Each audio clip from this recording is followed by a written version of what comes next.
नमस्कार, बुलेटिन में आपका स्वागत है। मैं हूं आपके साथ जीनत सिद्दीकी। सबसे पहले बात करेंगे किसान आंदोलन की। कृषि कानूनों के विरोध में बागपत में नेशनल हाईवे पर पिछले 40 दिनों से चल रहे किसानों के धरने को पुलिस ने खत्म वो करा दिया है। धरनास्थल पर कई थानों की पुलिस पहुंची और बल प्रयोग कर किसानों को खदेड़ दिया। इस मामले में एडीएम ने बताया है कि किसानों ने नेशनल हाईवे को जाम कर रखा था और एनएचआई के निर्देश पर खाली करा लिया गया है। किसी भी तरह के बल प्रयोग से हालांकि पुलिस इनकार कर रही है। आज एनएचआई ने हम लोगों को पत्र लिखा था, क्योंकि एनएचआई के कार्य में बाधा पहुंच रही थी, तो उन लोगों ने पत्र भेज करके रिक्वेस्ट किया था कि हमारे कार्य को पूरा कराया जाए। चूँकि इनका कार्य पूर्ण होने की स्थिति में है, तो उसको पूर्ण कराने के लिए हम लोग आए थे और बहुत शांतिपूर्ण ढंग से ये लोग अपना स्वतः चले गए। हम लोग उनके जो सामान थे उनको रख दिए। शहजाद राव हमारे साथ हमारे सहयोगी जुड़े हुए हैं। शहजाद, बताइएगा किस वक्त पुलिस ने इन सभी किसानों को हटाया? देखिए जी, रात लगभग 11 साढ़े 11 बजे की ये घटना है, जब जो बड़ौत में NH 709B पर धरना चल रहा था, उसको पुलिस ने खत्म करवा दिया है। लगभग 40 दिनों से कृषि कानूनों के विरोध में धरना चल रहा था। रात डीएम, एसपी और जिले की तमाम फोर्स मौके पर पहुंची और किसानों को हल्का बल प्रयोग करके मौके से खदेड़ दिया। जो टेंट था किसानों ने वो नेशनल हाईवे पर लगाया हुआ था, उसको भी पुलिस ने उखड़वा दिया है और जो तमाम सामान था किसानों का उसको भरवाकर उनके घर वापस भिजवा दिया है। एडीएम से हमने बात की है। एडीएम का कहना है कि एनएचआई ने एडीएम बागपत को एक नोटिस दिया था, जिसमें बताया गया था कि किसानों ने जो नेशनल हाईवे है उस पर अतिक्रमण किया हुआ है, उसी को लेकर हमने कार्रवाई की है। लेकिन ये जो धरना है पिछले 40 दिनों से बागपत जिला प्रशासन के सरदर्द बना हुआ था। पिछली कई बार जिला प्रशासन ने किसानों से धरना उठाने की अपील की थी, लेकिन किसान नहीं मान रहे थे। पिछले 40 दिनों से लगभग भारतीय किसान यूनियन खाप चौधरी के नेतृत्व में धरना चल रहा था। बीती रात भारी हमले के साथ पहुंचे डीएम, एसपी, एडीएम, एएसपी ने इस धरने को खत्म करवा दिया है। इसमें हल्का बल प्रयोग भी किया है। लाइव तस्वीरें धरनारत किसानों ने मीडिया को सौंपी है, जिसमें पुलिस लाठीचार्ज करती नजर आ रही है। जी, तो रात के वक्त लाठीचार्ज भी किया गया, किसानों को खदेड़ा गया, वहां से फिलहाल इसे खाली करा लिया गया है। तस्वीरें हम आपको लगातार दिखा भी रहे हैं। बहुत शुक्रिया आपका तमाम जानकारियों के लिए। और दिल्ली में किसान आंदोलन में हुए हिंसा के मामले में पुलिस ने जांच के बाद पंजाबी कलाकार दीप सिद्धू और पंजाब के गैंगस्टर लखा सदाना के खिलाफ भी एफआईआर दर्ज कर ली है। 26 जनवरी को ही हिंसा के मामले में इनकी भूमिका की जांच शुरू कर दी।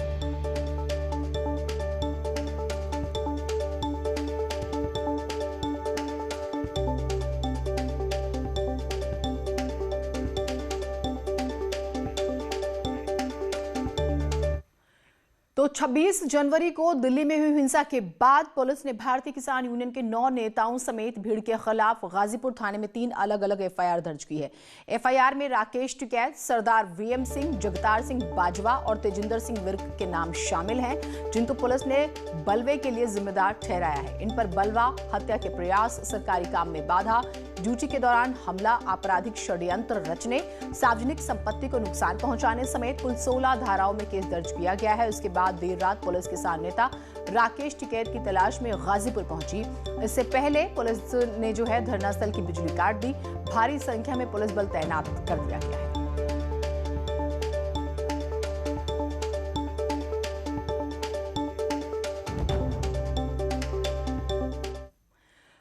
किसान आंदोलन की 10 बड़ी बातें हम आपको बताते हैं। गाजीपुर बॉर्डर पर भारी पुलिस बल तैनात है। राकेश टिकैत की तलाश में पुलिस है। राकेश टिकैत पर गाजीपुर थाने में एफआईआर दर्ज की गई है। राकेश टिकैत के खिलाफ दर्ज एफआईआर, धरना स्थल की बिजली काट दी गई है।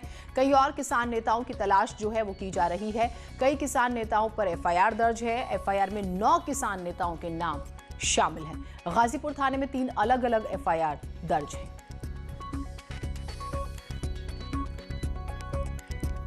तो ये 10 बड़ी बातें हैं किसान फिलहाल आंदोलन से जुड़ी हुई, वो हम आपको बता रहे हैं। तो कई किसान नेताओं पर केस दर्ज हुए हैं। 9 बड़े नाम भी सामने आ गए हैं। गाजीपुर थाने में 3 एफआईआर हैं, जिसका हम जिक्र कर रहे हैं। और देखिए 3 एफआईआर अलग अलग थानों में दर्ज की गई हैं। 2 तस्वीरें भी आपको दिखा रहे हैं। पहली तस्वीर गाजीपुर बॉर्डर की है, जहां पर धरना स्थल पर बिजली काट देने के बाद अंधेरा हो गया था और वहां पर भारी संख्या में पुलिस बल तैनात कर दिए गए। दूसरी तस्वीर चिल्ला बॉर्डर की है, जहां पर पुलिस ने क्रेन के जरिए अवरोधक हटा दिए और बॉर्डर को खोल दिया, क्योंकि चिल्ला बॉर्डर से किसान अपने घरों को लौटने लगे।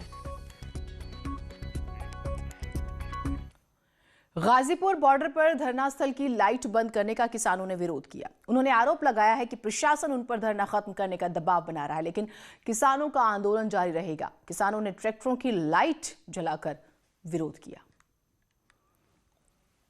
तो आपने जैसे देखा कि बागपत में किसान जो है रात को उन्हें हटाया गया, वहां से हल्का बल प्रयोग करना पड़ा।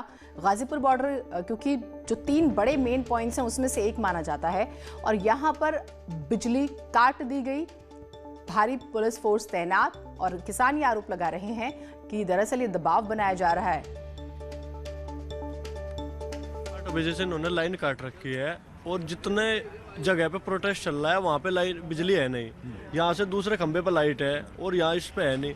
हमने कंट्रोल रूम में फोन किया, पुलिस प्रशासन से बात की कि लाइट चालू कराओ, तो कहते हैं इंजीनियर भेज रहे हैं, अधिकारी भेज रहे हैं, कोई अब तक यहाँ नहीं आया। आज तक कभी लाइट नहीं कटी, लाइट आती रहती थी, कोई दिक्कत नहीं आई। ये पहली बार ये चक्कर हुआ है। तो पहले सर कभी लाइट नहीं कटी, पहले कोई लाइट नहीं कटी, पहले कोई लाइट नहीं कटी आज तक। ये पहली दफा हुआ है आज लाइट कटी है। साफ तौर से कहना है, यहाँ जो किसान के जो नेता हैं, तमाम जो अनुयायी हैं, उनका कहना साफ तौर से यही है कि हमने प्रशासन से भी बात की। एक फॉल्ट बताया गया है, पिछले 4 घंटे हो गए हैं, लेकिन फिलहाल इस 4 घंटों में भी फिलहाल ये लाइट सही नहीं हुई। लेकिन ये तमाम लोग ये भी कह रहे हैं कि हम यहाँ डटे रहेंगे, क्योंकि हम कानून को लेकर यहाँ पर हैं, और लाइट काट दें या लाइट रहे उससे फर्क नहीं पड़ता है, क्योंकि इस आंदोलन पर कोई असर नहीं पड़ेगा। फिलहाल प्रशासन से भी इन तमाम किसान नेताओं की बातचीत जारी है कि इस पूरी लाइट व्यवस्था को जल्द से जल्द बढ़ाया जाए। बताना यह भी है इन लोगों का कि पुलिस फोर्स बढ़ा दिया गया है, जो अमूमन यहाँ नहीं होती थी। लेकिन बहरहाल देखना यह होगा कि जो फिलहाल लाइट नहीं है यहाँ पे, वो लाइट कब तक आती है। और ये किसान फिलहाल दिन में भी डटे हैं और रात में भी डटे हैं। कैमरामैन विपिन के साथ सुशील पांडे, न्यूज़ 18 गाजीपुर। इधर किसान आंदोलन को लेकर किसान नेताओं में भी मतभेद उभर आए हैं। 2 किसान संगठनों ने आंदोलन से अपने नाम वापस ले लिए। राकेश टिकैत ने कहा है कि आंदोलन जारी रहेगा। आंदोलन से जो इनका आंदोलन है, हम इनको शुभकामनाएं देते हैं। ना तो इन्होंने पहले कहा था वीएम से हमसे अलग है, कोई दिक्कत नहीं है मुझे। हमने सपोर्ट किया, गाजीपुर ने पूरा सपोर्ट किया, और जैसे मैंने कहा 2-3 दिन के अंदर जो बाकी लोगों को आना है, आज हमारे निर्णय के बाद उनको भी सोचना पड़ेगा कि वापस आना चाहते हैं नहीं आना चाहते। हमारा निर्णय स्पष्ट है। वीएम सिंह राष्ट्रीय किसान मजदूर संगठन इस आंदोलन को यहीं पर ही अलविदा कहते हुए कोई नहीं हुआ। इस तरह की सरकारों की चाल है पूर्ण रूप से कि आंदोलन को तोड़ना। जी, ये पूरी एक बड़ी साजिश है। नहीं, वीएम सिंह यहाँ से चले गए। क्या कह गए, क्या है? उन्होंने पूरा ठिकरा आपके ऊपर तोड़ा है। अच्छा। ये राकेश टिकैत जो कि राजनीति कर रहे हैं, राकेश टिकैत जो कि पैसा लेके बैठे हुए हैं। अच्छा। उनका साफ तौर पे ये कहना है कि इसी वजह से मैं इस आंदोलन को छोड़ रहा हूँ। मुझे एमएसपी पे बात करनी थी, और मैं एमएसपी कानून के तहत उनको दिलवा दूंगा किसानों को। मतलब जब लड़ाई छिड़की तो छोड़ कर चला गया आज। जी, कल तक साथ में, और आज छोड़ कर जा रहा लड़ाई को। जी हाँ। ये दुर्भाग्यपूर्ण होगा पूर्ण रूप से। अगर इस तरह से आंदोलन खत्म होंगे तो ये दुर्भाग्यपूर्ण है। अरे लाइट काटी, देखेंगे भाई, लाइट भी काटी, प्रशासन कुछ भी कर सके। तो एक तरफ पुलिस राकेश टिकैत को तलाश रही है, तो दूसरी तरफ देर रात राकेश टिकैत गाजीपुर बॉर्डर पहुंचे और न्यूज़ 18 से बातचीत की। उन्होंने लाल किले पर हिंसा करने वालों पर कार्रवाई की मांग भी की है। दिल्ली गाजीपुर का जो बॉर्डर है, उस बॉर्डर पर हम मौजूद हैं। हमारे साथ इस समय किसान नेता राकेश टिकैत जी हैं। कल जो उपद्रव हुआ, उस उपद्रव को लेकर दिल्ली पुलिस ने प्रेस कॉन्फ्रेंस किया। प्रेस कॉन्फ्रेंस में ये कहा कि 5 दौर की बातचीत की हमने, किसान के वरिष्ठ नेताओं में आप लोग भी शामिल थे, लेकिन किसान नेताओं ने हमारी बात नहीं मानी और हमें धोखा दिया। नहीं, पुलिस ने दिया धोखा, गलत चीज उनके प्रेस कॉन्फ्रेंस जो भाई प्रेस कॉन्फ्रेंस में कुछ ही कहते, जो रास्ते दिए गए उस पर बैरिकेटिंग करी गई और दिल्ली जाने के रास्ते खुले गए। टिकैत साहब, जो घटना कल हुई, तलवार दिखाए गए, लाठी डंडे दिखाए गए, एक वीडियो भी दिल्ली पुलिस ने दिखाया जिसमें कहा जा रहा था कि आप लोग डंडे लेके चलिए। इस पूरे वीडियो को जो वायरल किया जा रहा है और दिल्ली पुलिस ये कह रही है कि इसमें भड़काया गया है लोगों को, क्या लगता है ऐसा? हमने किसी को नहीं भड़काया ना, हमारे लोग वहां पे गए, जो लोग गए कार्रवाई करो उसमें। भाई देश में तो धाराएं हैं, अगर कोई कुछ करेगा तो धाराएं हैं, उसके खिलाफ कार्रवाई करो। 2 संगठन फिलहाल उन्होंने अपने इस प्रदर्शन को वापस ले लिया है, क्या कहेंगे? 2 महीने आपके साथ उन्होंने लड़ाई लड़ी, अचानक ऐसा हुआ कि वो पीछे हट गए। मीठे मीठे गप और कड़वे कड़वे तो आज लाइट बंद हुई, आज ही चले गए। उनको पता था इसका मतलब कि आज लाइट बंद होगी। फिलहाल आंदोलन चलता रहेगा, आंदोलन जारी रहेगा। तो फिलहाल टिकैत साहब हैं, साफ तौर से इनकी बातों में जो जवाब होता है उस जवाब का फिलहाल कोई हल नहीं है। हालांकि ये साफ कह दिए कि आंदोलन चलता रहेगा और अगर आंदोलन है तो निश्चित रूप से उस पर नेताओं पर मामले भी दर्ज होंगे, लेकिन उन मामलों से ना तो इस पूरे आंदोलन पर कोई असर पड़ेगा और ना उस एफआईआर से किसी किसान नेता पर कोई असर पड़ेगा। कैमरामैन विपिन के साथ सुशील पांडे, न्यूज़ 18 दिल्ली। और सुशील हमारे साथ हमारे सहयोगी गाजीपुर से जुड़ रहे हैं, उनसे बातचीत करते हैं। सुशील, क्योंकि आज की रात आप वहां पर रहे, आपने देखा किस तरह से ये रात कटी है, आप हमें ताजा सूरत हाल बताइएगा।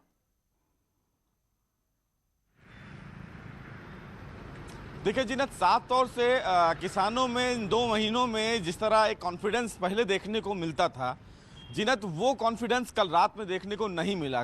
तमाम जो किसान नेता थे उनके अंदर एक भय का माहौल था। चूंकि प्रशासन के द्वारा बिजली काटी गई, बिजली काटी जाने के बाद तमाम जो किसान नेता हैं उन्होंने विरोध जताया, ट्रैक्टर की लाइटें जलाईं, तमाम जो लोग हैं उन्होंने पहरा लगा दिया चारों तरफ और ये कहते रहे जागते रहो और जागते रहो। ये पहली बार है जब किसान आंदोलन में इस प्रकार की स्थिति देखने को मिली। बहरहाल फिर किसान जो नेता हैं टिकैत साहब, वो भी आए रात में 2-2:30 बजे के आसपास। उन्होंने तमाम लोगों से बातचीत की, मीडिया से बातचीत किया और उन्होंने कहा कि फिलहाल ये प्रशासन का एक कहीं ना कहीं एक साजिश है इस पूरे आंदोलन को कम करने की, कमज़ोर करने की। लेकिन जो किसान नेता राकेश टिकैत थे उनके द्वारा भी इस बार ये देखने को लगा कि जो पहले दहाड़ होती थी या जो पहले हुंकार होती थी राकेश टिकैत के आवाज़ में, वो इस बार देखने को नहीं मिली जी। 2 संगठन के द्वारा विड्रॉ करने के बाद इस पूरे प्रदर्शन में कहीं ना कहीं असर जरूर किसान नेताओं के इस आंदोलन पर जरूर पड़ा है। प्रशासन की जो गाड़ियां हैं, प्रशासन के जो अधिकारी हैं, वो पूरी रात इस पूरे अगर गाजीपुर की बात करें जिन्नत, तो यहाँ पर घूमते रहे। लगभग 15 गाड़ियां जिसमें डीएम, एसएसपी, उनकी गाड़ियां इस पूरे फिलहाल गाजीपुर का जो बॉर्डर है वहाँ घूमता रहा, चेक पोस्ट पे घूमते रहे लोग। अधिकारी कहीं ना कहीं नजर रख भी रहे थे, इसलिए किसानों में भी भय था। बहरहाल रात अच्छी भी थी, प्रशासन का कोई भी अधिकारी या कोई भी फिलहाल पुलिस वाले इस पूरे यहाँ पर पहुँचे भी नहीं ना। उन्होंने प्रशासन के लोगों ने तमाम किसान नेताओं से बातचीत की, लेकिन किसान नेताओं की तरफ से ये कहा गया कि बिजली 4 घंटे से ज्यादा हो गई है, काटी गई है और 2 महीने तो ये में बड़ी कभी बात ऐसा हुई। नहीं। प्रशासन अलर्ट मोड पे था। 15 गाड़ियों का सुशील ने जिक्र किया जो वहां पर घूमती रही, लेकिन 2 ऐसी चीजें हुई है, लाल किले पे जो हिंसा होती है वो, और कुछ संगठन जो है नाम वापस लेते हैं। तो ऐसा लग रहा है कि आंदोलन पहले से बहुत ज्यादा कमजोर हो गया और बॉडी लैंग्वेज जो आप तमाम नेताओं की देखेंगे, किसान नेताओं की, वो भी काफी ढीली हो चुकी है। एक छोटे से ब्रेक के लिए रुक रहे हैं, आप कहीं मत जाइएगा।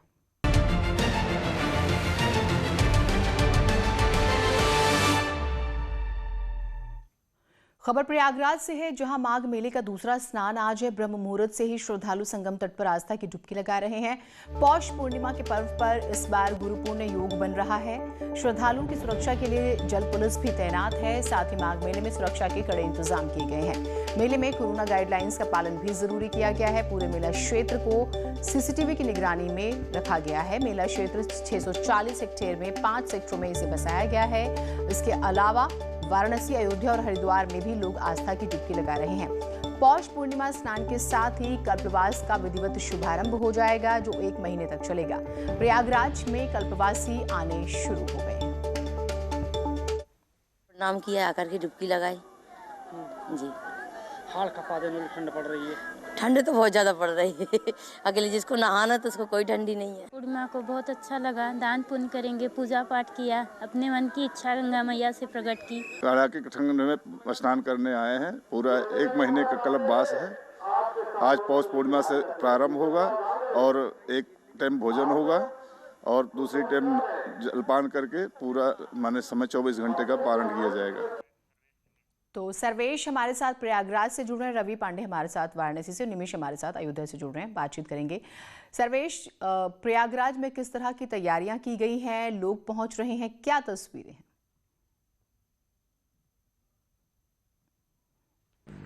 देखिए, माघ मेले का दूसरा स्नान पर पौष पूर्णिमा आज है और ये पितरों की कृपा की पूर्णिमा कही जाती है और संगम तट पर स्नान और दान का विशेष महत्व है। और हम दिखाना चाहेंगे कि इस वक्त हम संगम जाने वाले मार्ग, काली मार्ग पर मौजूद हैं। कड़ाके की ठंड है, काफ़ी धुंध है, विजिबिलिटी काफ़ी लो है, लेकिन जो श्रद्धालु हैं वो ब्रह्म मुहूर्त से यहाँ पर आ रहे हैं और संगम में आस्था की डुबकी लगा रहे हैं। जो दृश्य अभी हमने दर्शकों को दिखाए कि किस तरह से कड़ाके की ठंड के बावजूद जो श्रद्धालु हैं वो संगम तट की ओर खींचे चले आ रहे हैं और संगम में आस्था की डुबकी लगा रहे हैं। और आज का जो मुहूर्त है वो काफ़ी शुभ संयोग बन रहा है, क्योंकि गुरु पुण्य योग बन रहा है, प्रीति योग, शुभ योग, सर्वार्थ सिद्ध योग और अमृत योग बन रहा है। और ऐसे में वजह से लोग ज्यादा से ज्यादा संख्या में पहुंच रहे हैं। निमेश भी हमारे साथ हैं, अयोध्या की तस्वीरें दिखाइएगा निमेश।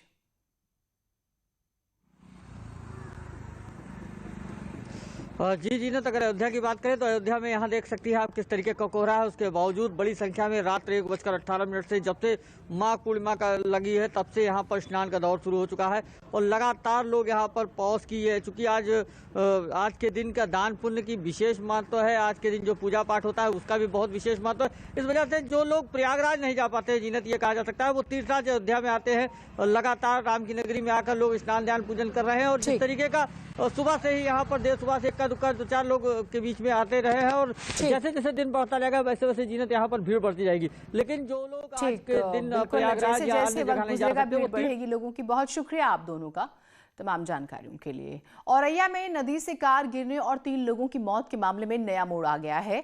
मृतकों में शामिल किशोरी के पिता ने कार सवार लोगों को अपहरणकर्ता बताते हुए अपनी बेटी के अपहरण का आरोप लगाया। किशोरी के पिता के मुताबिक कार सवार लोग उनकी बेटी को अगवा कर ले जा रहे थे, तभी ये हादसा हो गया। बता दें कि नदी में कार गिरने से एक लड़की समेत 3 लोगों की मौत हो गई थी।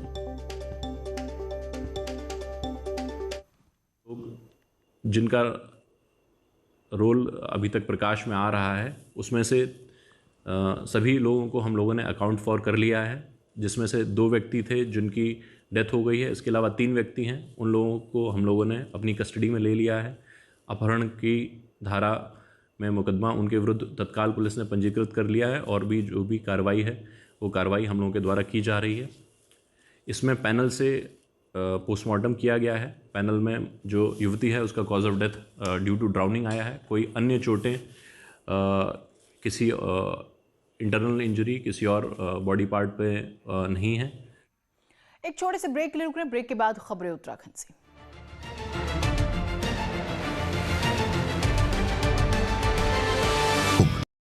एक दूसरे को समझा रहे हैं,